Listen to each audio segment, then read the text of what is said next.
తెలుగువారికి తీన్మార్ వార్తలతో బిత్తిరి సత్తి బాగా దగ్గరయ్యాడు. తన అక్క సావిత్రితో కలిసి తీన్మార్ వార్తల్లో రకరకాల వేషాలు వేస్తూ బిత్తిరి సత్తి చేసే కామెడీకి తెలుగు ప్రేక్షకులు తెగ నవ్వాల్సిందే.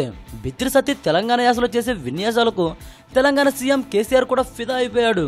అంతేకాకుండా స్వయంగా కేసీఆర్ సత్తిని పిలిపించుకొని అభినందించారు. అలాంటి సత్తి ఇప్పుడు పవన్ కళ్యాణ్ ఫ్యాన్స్ కి బాగా టార్గెట్ అయ్యాడు.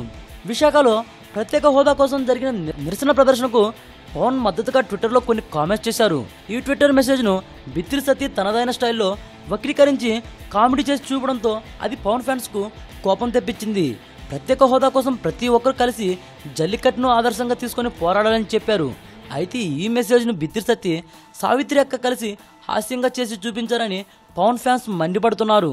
ఇప్పుడు ఇదే విషయం సోషల్ మీడియాలో పవన్ అభిమానులు పవర్ స్టార్ గురించి ఏమాత్రం తప్పుగా మాట్లాడినా ఇద్దరికి మామూలుగా ఉండదని చెప్పి మరీ వార్నింగ్ ఇస్తున్నారు. బిత్తిరి సత్తి సావిత్రి ఈ విషయం వదిలేకుండా ఫ్యాన్స్ పెట్టిన కామెంట్స్ పై మరో ఎపిసోడ్ చేసి పవన్ ఫ్యాన్స్ తప్పక చూడాలని మరో వీడియో యూట్యూబ్లో పెట్టారు. ఆ వీడియోని మీరు ఒక లుక్ వేయండి. ఈ వీడియోపై మీ విలువైన కామెంట్స్ ని మాతో షేర్ చేసుకోండి. అండ్ ఇంకో విషయం, సబ్స్క్రైబ్ చేయడం మర్చిపోకండి.